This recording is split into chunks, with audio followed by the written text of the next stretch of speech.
Hey, it's Nick with Family Handyman. We installed and have been using the Genie 6170 side mount garage door opener. So what we're loving about this side mount garage door opener is that it eliminates the need for the center rail. Just opens up the space up above, whether you're going to use it for storage or just want a clean, modern look.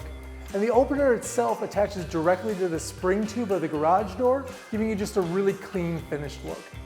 As you can see, this unit is really compact, allowing it to fit in even the tightest of spaces.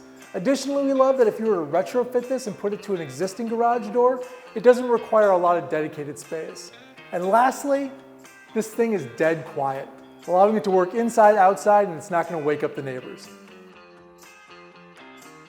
So the 6170 connects to the Aladdin Connect app, allowing you to monitor your garage door and open and close it from just about anywhere in the world.